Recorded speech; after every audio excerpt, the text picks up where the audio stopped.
हिवाळा आला की चांगल्या प्रकारचे आवळे यायला सुरुवात होते आणि आज आपण बनवणार आहोत आवळ्यापासून आवळा कँडी.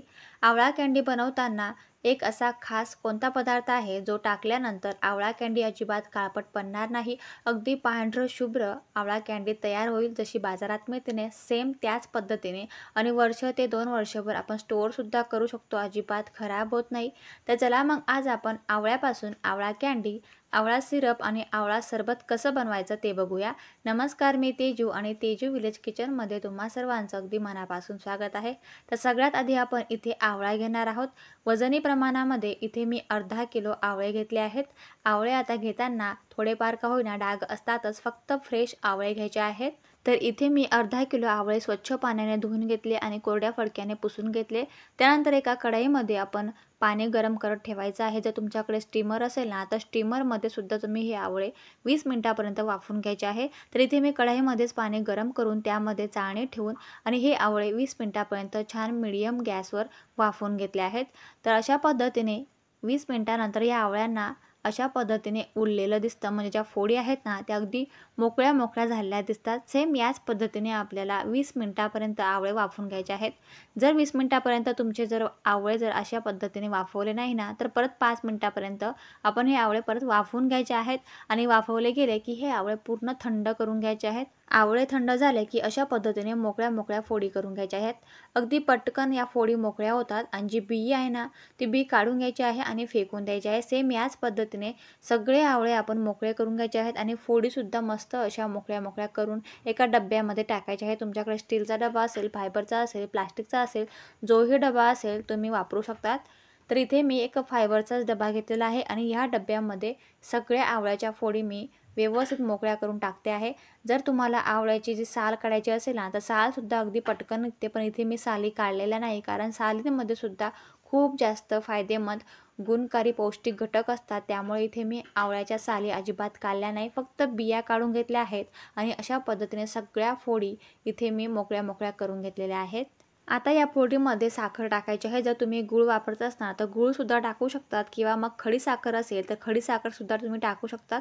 तर इथे मी आपली जी रेग्युलर साखर असते ना, साखरचा वापर करते आहे.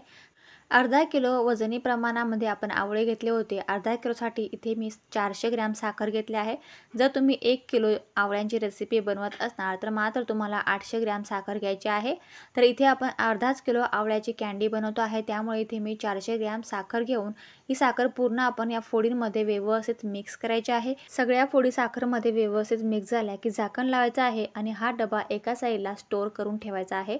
रात्रभर साखरेचं व्यवस्थित पाणी होतं आणि दुसऱ्या दिवशी आपण चेक करणार आहोत. जर तुम्ही कधी आवळा कँडी बनवली नसेल ना, तर तुम्ही ह्यावेळी नक्की बनवून बघा. जर तुमच्या घरी लहान मुलं असतील तर तुम्ही 100% बनवा, कारण लहान मुलं चॉकलेट मागतात. चॉकलेट देण्यापेक्षा ही आवळा कँडी आपण स्टोअर करून ठेवू शकतो आणि त्यांनी जेव्हा चॉकलेट मागितली तेव्हा देऊ शकतो.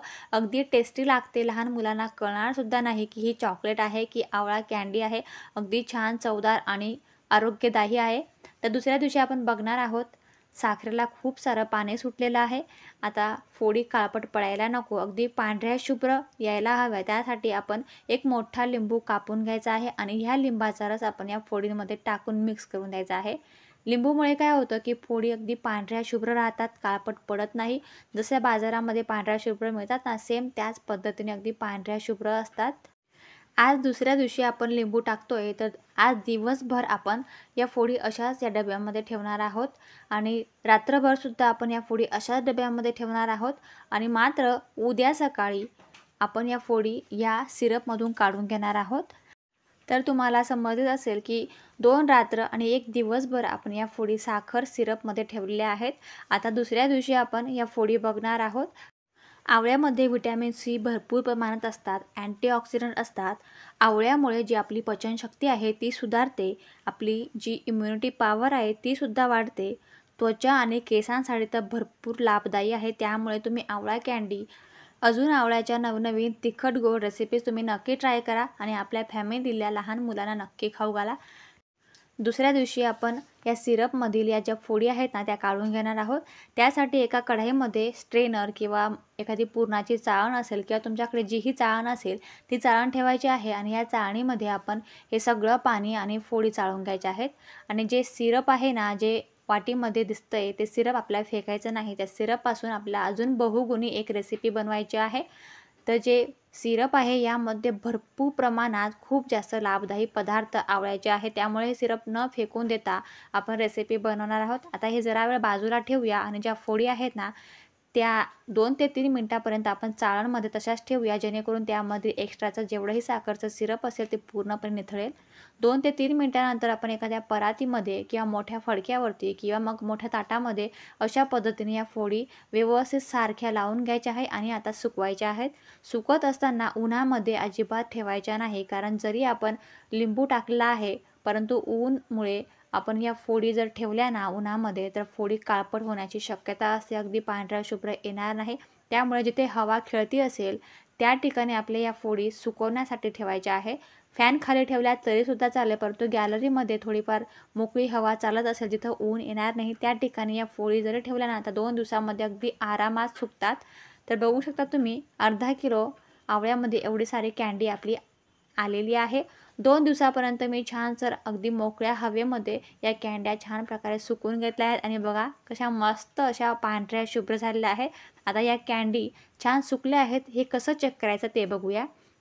एक आवळ्याची फोड आपण हातामध्ये घ्यायची आहे आणि तोडून बघायचं आहे. जर रब्बरसारखी अशी ताणली गेली ना तर समजायचं की अगदी परफेक्ट आपली आवळा कँडी तयार झाली आहे.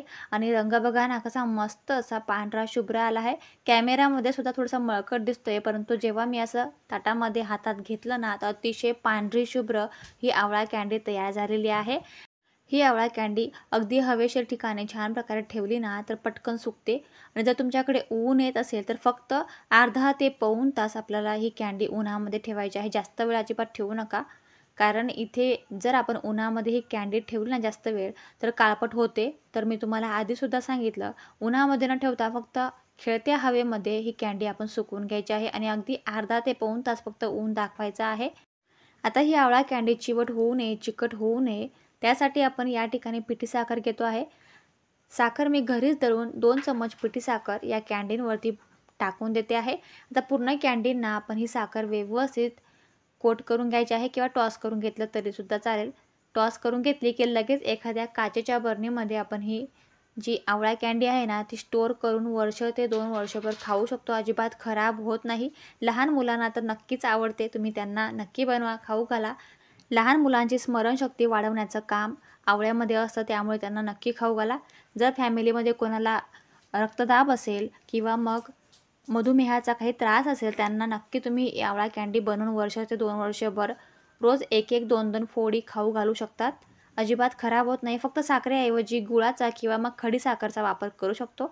आता कँडी तयार झाली आहे. जे सिरप आहे ना ते सिरपसुद्धा मी एका काचेच्या बॉटलमध्ये स्टोअर करून फ्रीजमध्ये ठेवलं होतं.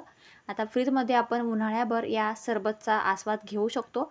तर इथे मी तुम्हाला सरबत कसं बनवायचं ते सुद्धा दाखवते आहे. एका ग्लासमध्ये 2 ते 3 चम्मचभर आपण साखर सिरप घ्यायचा आहे, आवळा सिरप घ्यायचा आहे आणि यामध्येच आपण नॉर्मल टेम्परेचरचं पाणी घेतलेलं आहे. कारण हिवाळा चालू आहे त्यामुळे इथे मी थंड पाण्याचा वापर केलेला नाही. नॉर्मल टेम्परेचरचं पाणी घेतलं आहे. अगदी चिमूटभर काळं मीठ टाकून 2 ते 3 पुदिन्याची पानं चॉप करून घेतली आहे. तुम्ही यामध्ये चाट मसाला टाकलात तरीसुद्धा चालेल. आणि हे सरबत जर तुम्ही उन्हाळ्यामध्ये बनवत असताना तर यामध्ये भिजवलेला सब्जा बी टाकला तरीसुद्धा चालेल. अतिशय छान चव येते आणि पोटाला अगदी थंडावा मिळतो. तर या पद्धतीने आपलं सरबतसुद्धा तयार झालं आहे.